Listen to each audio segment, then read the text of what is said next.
पहले भी उन्हें नॉमिनेट किया गया, फिर देखा कि पीपीपी की रिलक्टेंस थी, वोट नहीं दिए गए। इस मुलाकात को आप किस तरह वैल्यूएट करते हैं? आप क्या कहते हैं कि ये सिर्फ वाकई हाल मालूम करने के लिए गए हैं, खैर आफियत मालूम करने के लिए गए हैं, या इसमें कोई पॉलिटिकल एजेंडा भी था? मेरा ख्याल है सुंदर सर ज़मीर, ये इतना आसान नहीं है हम कह दें कि जी तबीयत पूछने गए हैं। सेकंड थॉट तो हो सकता है उनका, और जिस तरीके से उन्होंने आज आने के बाद बड़ी धुआंधार प्रेस कॉन्फ्रेंस के या अखबार नवीसों से इंटरेक्शन हुआ है, उसमें तो उन्होंने बड़ी बातें की हैं और बड़े मज़े ले लेकर उन्होंने कहा है कि, और ये इंप्रेशन देने की कोशिश की है कि जी नवाज शरीफ साहब जो है ना वो ऑन बोर्ड हो गए हैं कोई तहरीक चलाने के हवाले से, जबकि जरदारी साहब लगता है कि पहले ही उनके साथ मिल चुके हैं। देखिए बात यह है ज़मीर के पिछले 8 माह से हम ये देख रहे हैं कि जब पीटीआई की गवर्नमेंट बनी थी, हमने देखा कि बादले नाखास्ता चाहते हुए ना चाहते हुए पीपल्स पार्टी PMLN ने इस गवर्नमेंट को एक्सेप्ट किया और रिकग्नाइज़ किया। उन्होंने कहा जी ठीक है, इख्तलाफात अपनी जगह, धांधली हुई, सो कॉल्ड वो जो बात कहते हैं एलाइज रिगिंग हुई, लेकिन इसके बावजूद उन्होंने कहा जी हम मानते हैं।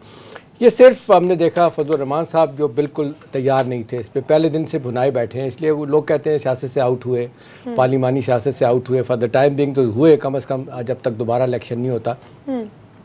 इन्होंने इसको एक्सेप्ट नहीं किया, इन्होंने बड़ी भरपूर कोशिश की। आप देख लें एक मंत्रा, एक 1 मिलियन मार्च इस्लामाबाद में लेके आऊँगा, और उनकी बड़ी कोशिश थी। हमने देखा कि जरदारी साहब और नवाज शरीफ साहब से मुलाकात करवा दें, आज तक उनकी मुलाकात नहीं हो पाई। अभी कह रहे हैं कि इसके बाद वो जाके जरदारी साहब से मिलेंगे। अब हो क्या रहा है, अब ये कि जरदारी साहब पहले नहीं चाह रहे थे और नवाज शरीफ साहब चाह रहे थे, अब नवाज शरीफ साहब शायद नहीं चाह रहे और जरदारी साहब चाह रहे हैं। जरदारी साहब को रिलीफ मिल चुका था उस वक्त थोड़ी देर के लिए कि जब तक सारा कुछ नवाज शरीफ साहब के खिलाफ हो रहा था, उनका ख्याल था कि मेरे खिलाफ कुछ नहीं होगा।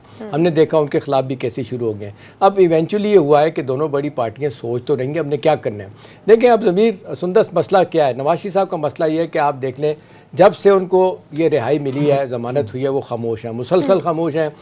मरियम साहबा मुसलसल खामोश हैं। अब ये डील है NRO है, क्या अभी किसी को कुछ नहीं पता। कहने वाले लोग कह रहे हैं कि जी शायद इवेंचुअली मामला इनका तय हो जाए। लोगों ने अब बार बार फवाद चौधरी साहब कह रहे हैं जी 8 और 10 बिलियन डॉलर दे दें और जान छुट दे और ये प्री बालगेन करके चले जाएँ। कुछ लोगों का ख्याल है, नवाज शरीफ पहले भी सुना हमने कि वो तैयार है पैसा देने के लिए, लेकिन वाया मीडिया देना चाहते हैं, क्योंकि इसको जो उनको मानना पड़ेगा कि मनी लॉन्ड्रिंग में इन्वॉल्व हैं। अब एक अहम सवाल, आखिरी बात इसमें यह है कि क्या इस स्टेज पे कोई मूवमेंट बन सकती है, मिलियन मार्च हो सकता है? अपेरेंटली नहीं लगता कि ना कोई फिजा बनी है, ना ही लोग उनके साथ जाने के लिए तैयार हैं। पीपल्स पार्टी ने थोड़ा सा जोर लगाया सिंध की हद तक, हम जिस कल भी हम बात कर रहे थे। उनका प्रॉब्लम क्या है, वो बातें कर रहे हैं जिनके बारे में गवर्नमेंट नहीं स्ट्रांगली सोच रही। जैसे हमने कहा था 12वीं तरमीम कह लें, 18वीं तरमीम कह लें, या NFC को खत्म करना। उसकी तरफ भी आते हैं कि वो किस तरह डिस्ट्रैक्टिंग टैक्टिक्स जो है वो